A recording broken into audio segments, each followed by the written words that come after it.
Quero aproveitar a minha oportunidade nessa noite para dar as boas-vindas a todos vocês que estão aqui. Especialmente quero dar as boas-vindas aos militares que estão aqui esta noite. Quero que venhamos a abrir no capítulo 8 do Evangelho de Marcos. Oitavo capítulo do Evangelho de Marcos, começando com o versículo 31. E Jesus começou a ensinar-lhes que o Filho do Homem deve sofrer muito e ser rejeitado pelos anciãos e pelos principais sacerdotes e os escribas e ser morto, e depois de 3 dias ressuscitar. E ele falou isso dizendo abertamente. Pedro o pegou e começou a repreendê-lo, e quando ele se virou, olhou para Pedro e disse: Retira-te de mim, Satanás, porque não cogitas das coisas de Deus, mas das coisas que são dos homens.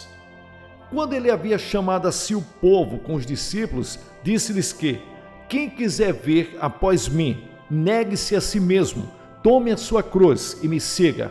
Agora observe, quando Jesus chamou os seus discípulos, nunca escondeu deles o fato de que segui-lo significava sofrimento, perseguição e morte. Temos pessoas que chamam seguir a Cristo de uma graça barata. Você pode estar dentro de uma igreja, mas Jesus nos chamou para o sofrimento. Ele não nos chamou para o playground. Ele nos chamou para um campo de batalha, guerra espiritual. E ele disse: você vai sofrer e vai ser ferido, e você vai morrer por minha causa, porque o mundo vai me rejeitar. Este mundo é dominado pelo mal e pelo pecado. Vai me rejeitar, e se você me seguir, vocês podem acabar em uma cruz.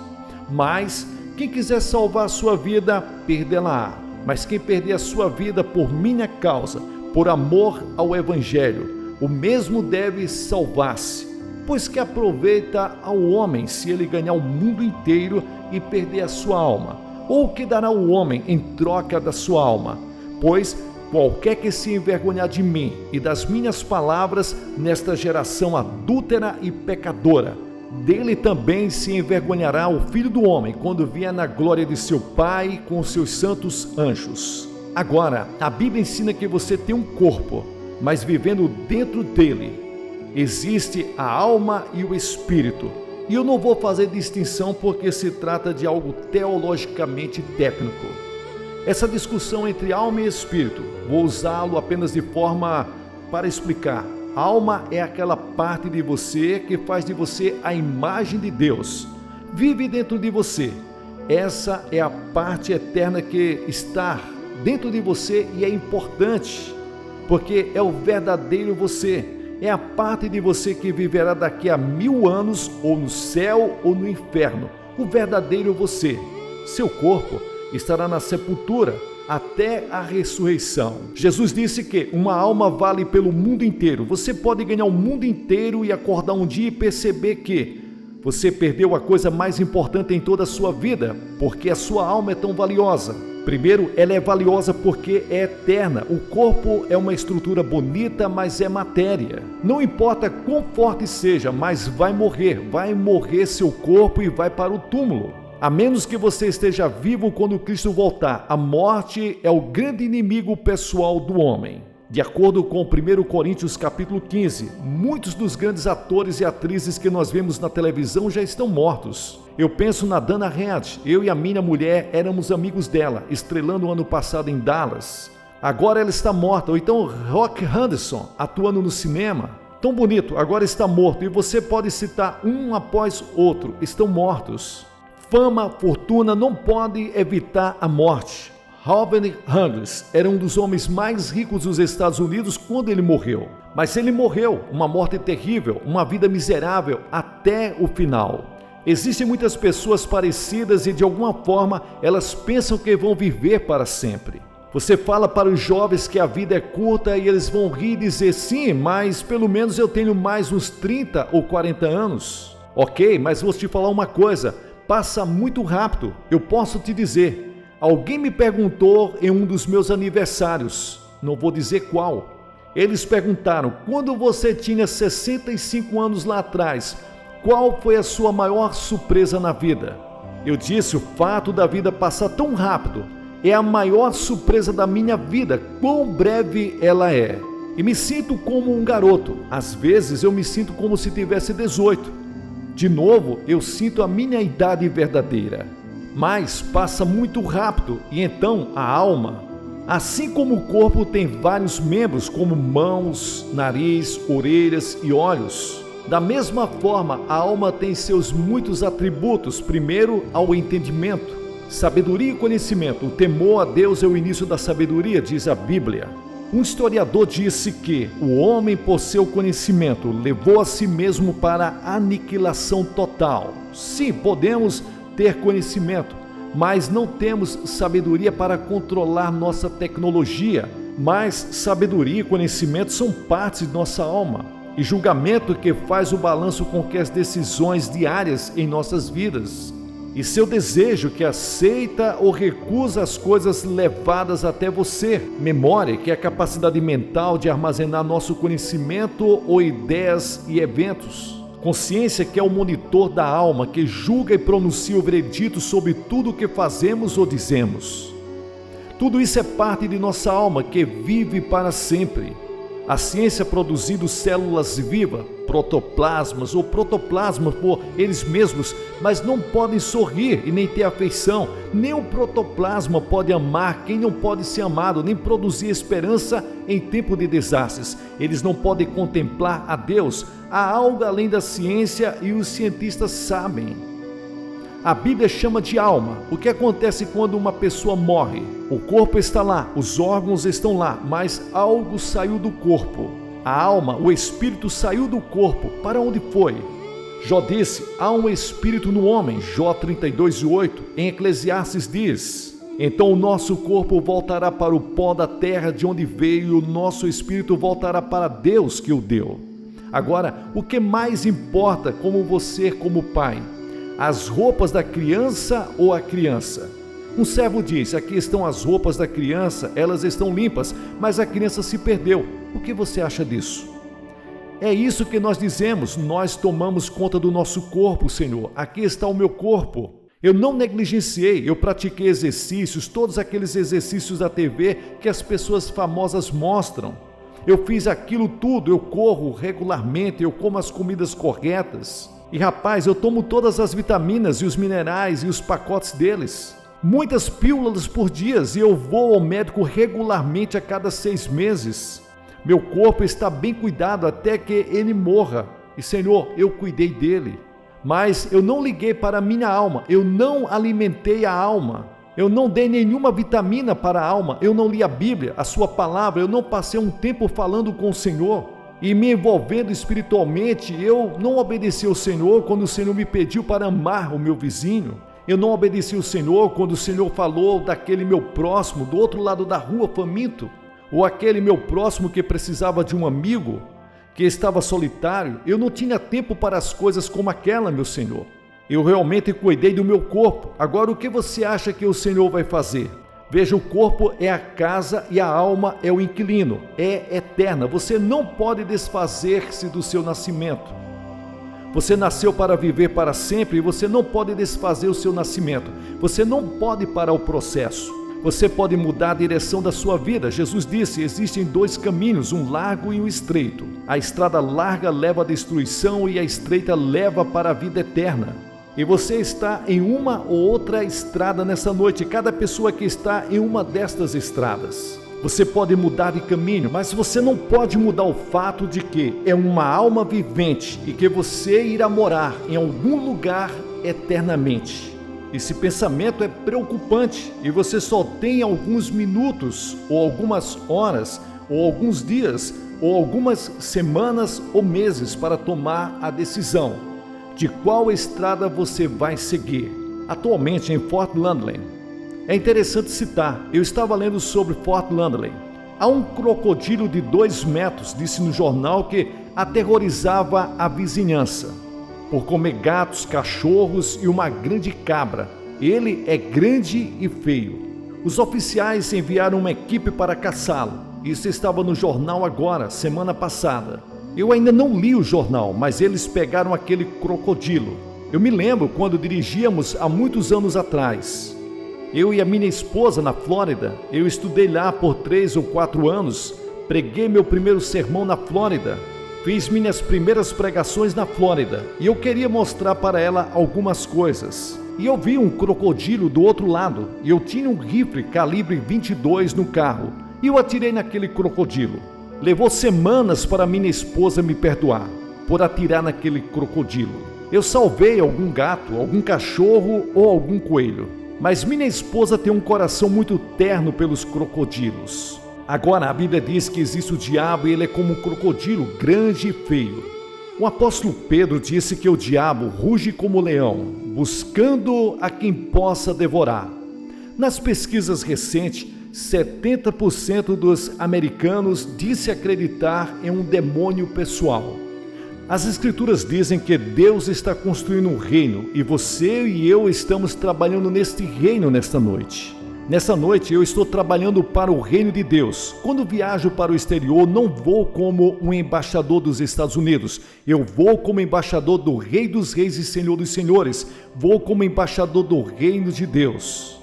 Sou um pregador chamado por Deus para ser um evangelista. E a palavra evangelista significa aquele que leva as boas novas. Na antiga Grécia, eles não tinham jornais, TV ou rádio. Eles tinham pessoas que iam pelas ruas e anunciavam as boas notícias. Eles pegaram aquela palavra e chamaram de evangelistas no Novo Testamento. E aquela palavra significa um distribuidor de boas novas. E a palavra evangelista é diferente da palavra evangélico. Ainda que se confundem às vezes, a imprensa mistura às vezes o que é um evangelista ou um evangélico. O que é evangelização ou evangelismo? Um evangelista tem um ministério muito específico. Seu ministério é divulgar as boas novas, que Deus te ama, que Ele se interessa por você e que você tem que se arrepender e receber a Jesus Cristo que morreu na cruz pelos seus pecados e ressuscitou. Esta é a mensagem do evangelista, um pastor ou um professor. Pode ir de Gênesis ao Apocalipse ensinando, mas o evangelista tem uma mensagem mais específica. Seu trabalho é conquistar almas pelo conhecimento do Salvador Jesus Cristo. Então, transformá-los em pastores e professores para treinamento e discipulado. Agora, o evangelista também pode ser um professor e um treinador, que é o que nós tentamos fazer em nossas cruzadas, na preparação durante meses. Nós tentamos ajudar as igrejas para onde quer que vamos. Tentamos integrar nossos trabalhos com as igrejas de modo que, depois que o encontro acabe, você leve no seu coração. Deus está construindo o seu reino, mas o diabo está trabalhando no dele. Ele tem os seus emissários. As Escrituras dizem em Mateus 13, as pessoas que ouvem a mensagem do reino, mas não a entendem, são como as sementes que foram semeadas na beira do caminho. O maligno vem e tira o que foi semeado no coração delas. Veja, você pode escutar a palavra de Deus nessa noite e assim que você for embora, o diabo vai tentar enganar você para que a semente seja roubada. O terreno é o seu coração. As sementes boas são as pessoas que pertencem ao reino e o joio são as pessoas que pertencem ao maligno. O inimigo que semeia o joio é o próprio diabo. Jesus disse, sim, há um inimigo, o diabo. Um jornalista esportivo escreveu outro dia que existe um grande jogador de beisebol disposto a vender sua alma para o diabo. Muitas pessoas venderam suas almas para o diabo, decidiram rejeitar a Cristo, rejeitar a Deus e sair e se divertir. Os prazeres desse mundo têm sido muito fortes para você, ou talvez as pressões da vida têm sido muito fortes e você desistiu. Então, terceiro ponto, sua alma é valiosa por causa da preocupação de Deus. A Bíblia toda mostra o interesse na salvação e no desenvolvimento da alma de muitas formas. O Senhor não demora a fazer o que prometeu. Ele tem paciência com vocês porque não quer que ninguém seja destruído, mas deseja que todos se arrependam dos seus pecados. Note isso, Deus não deseja que você pereça de forma alguma. Deus não quer que você se perca. Ele quer que você seja salvo, tanto que Ele retardou o julgamento para que você tenha tempo. Tanto que Ele deu seu Filho na cruz pelos seus pecados. Mas Deus nos mostrou o quanto nos ama. Cristo morreu por nós quando ainda vivíamos no pecado. Um poeta alemão foi citado na revista Times em abril. O amor é o propósito final da história do mundo. é o amém do universo. O amor é a maior coisa do mundo. Há muitos livros, sermões famosos sobre o tema. As Escrituras dizem, e o amor é isto: não fomos nós que amamos a Deus, mas foi Ele que nos amou e mandou o seu Filho para que, por meio dele, os nossos pecados fossem perdoados. Em outras palavras, quando Cristo morreu na cruz, Ele expressou o amor de Deus por você. E através de sua morte, Ele cobriu os seus pecados. Qualquer pecado que você tenha cometido, Ele cobriu, de forma que você não será julgado no julgamento. Eu nunca estarei no julgamento diante do grande trono de Deus. Meu julgamento passou. Porque veja que a própria cruz foi o julgamento. Deus julgou o seu Filho no meu lugar. De modo que eu não tenho que enfrentar o julgamento. Eu terei que me apresentar diante do tribunal de Cristo, para onde os crentes vão, para dar conta da vida que eu levei depois de vir para Cristo e para dar conta do discipulado, da fé e da vida que levamos, em amar nossos irmãos ou irmãs ou em fazer coisas boas. Eu serei julgado, mas até onde diz respeito à minha salvação, até onde diz respeito a ir para o céu, tudo já passou, porque eu fiz o que Deus me pediu para fazer. Eu me arrependi dos meus pecados e recebi Cristo como meu Salvador. Na cruz é onde Ele se entregou por você. Então, quarto ponto, sua alma é valiosa por causa da natureza eterna. Quando estávamos em Nova York, um garoto caiu em um poço. E em uma hora, por causa da notícia do rádio de que o menino precisava de ajuda, 3.000 pessoas se apresentaram para ajudar. Em uma hora, eu me lembro, na Carolina do Norte, uma criança perdida na floresta. E parecia que o estado todo estava procurando por aquela criança, mas a sua alma é ainda mais valiosa. O que você tem feito com a sua alma? Bem, você está perdendo nesta vida? Você não pode ter tudo. Suponha que você tenha o mundo todo, mas você não pode ter. Você não pode ter nem mesmo um pedacinho dele. E não dá para levar com você. Por acaso você já viu um cortejo no cemitério carregando uma casa de praia atrás? Não dá para levar com você. Eu me lembro quando John Rockefeller Jr. morreu. Ele era muito rico. Morreu há muitos anos atrás. E alguém perguntou o quanto ele levou. E alguém disse: nada. Nós não levamos nada conosco, nós passamos a vida como se fôssemos levar. Nós não levamos nada conosco. Ainda que pudéssemos levar tudo, não traria paz e felicidade, nem ajudaria em tempo de tormenta. Um cantor famoso disse: eu não estou preparado para a eternidade. E você está? E então, você vai perder a vida que virá? Há uma música que diz: o único inferno que existe é aqui e agora. Não é verdade. Há um que virá. Eu li uma manchete outro dia: estrada para o inferno. As Escrituras têm muitas descrições do inferno. Não vou fazer como na Idade Média, quando eles tinham uma imaginação fértil, que mostrava o diabo com chifres, tridente, aquilo tudo. Isso é produto da imaginação de alguém da Idade Média. Mas a Bíblia diz em Salmos 11, versículo 6, que é um lugar horrível. Em Salmos 18, versículo 5, ele chama de lugar de sofrimento. Em Mateus 13, Jesus chama de lugar do joio. Jesus chamou de lugar do açoitamento. Foi chamado por Jesus de lugar da escuridão.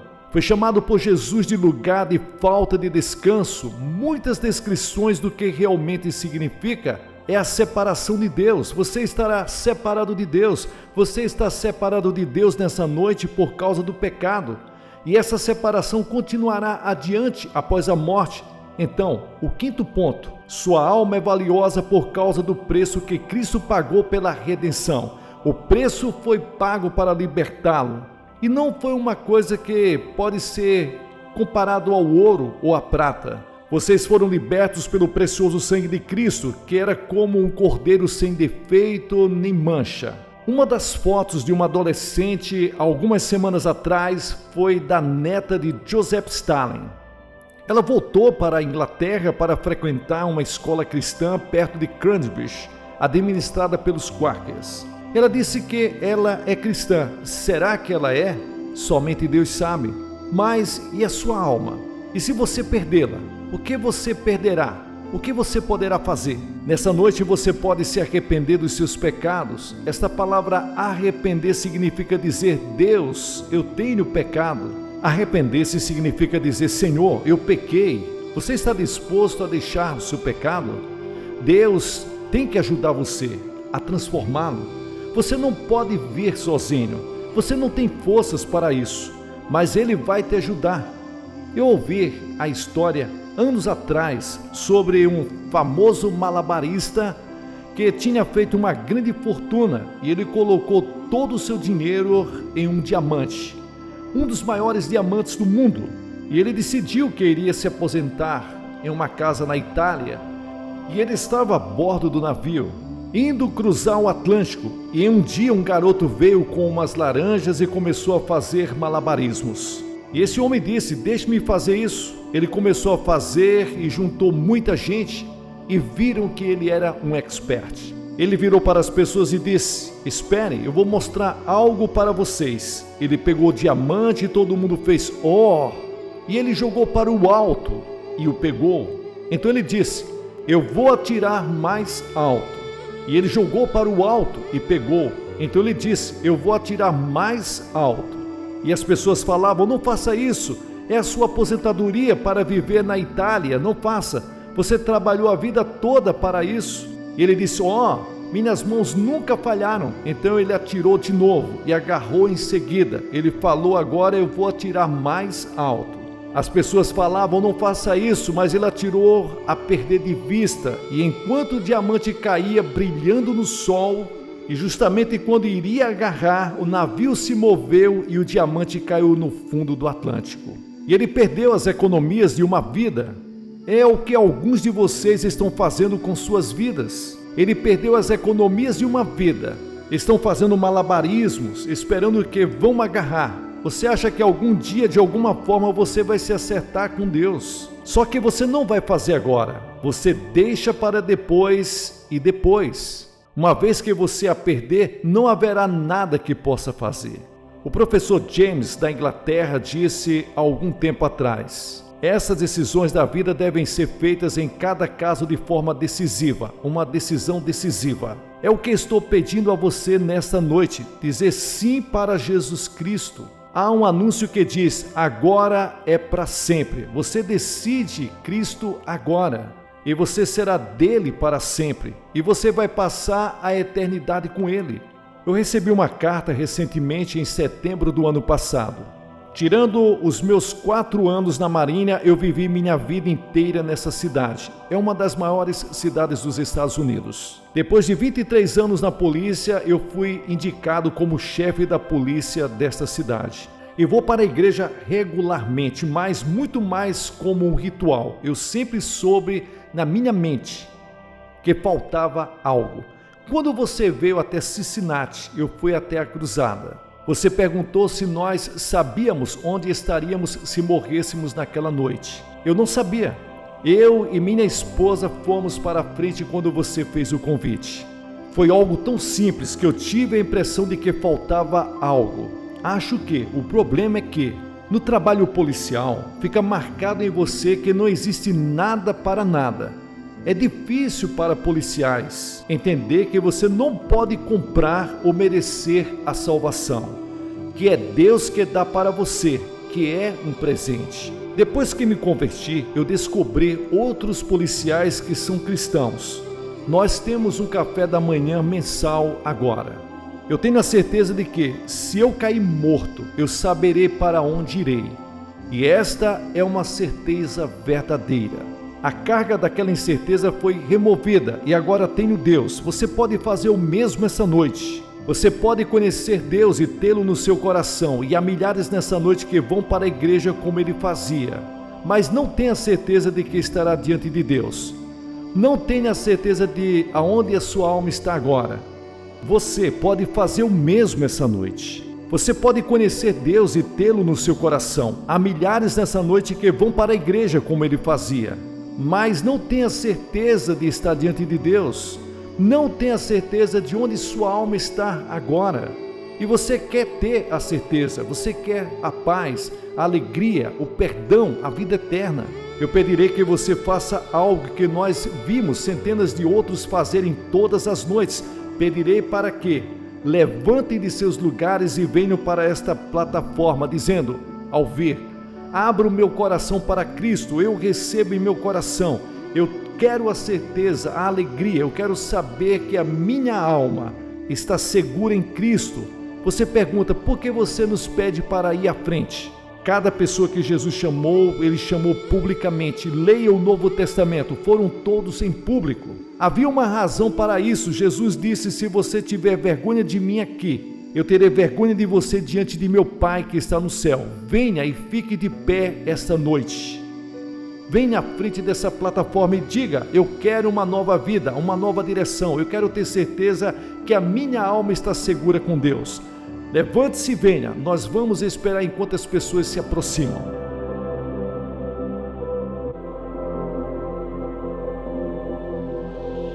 Existe uma pequena voz falando dentro de você, para que você venha a fazer um compromisso com Jesus Cristo. Você pode fazer agora aonde você está, na sua cama, na sua sala, em um quarto de hotel.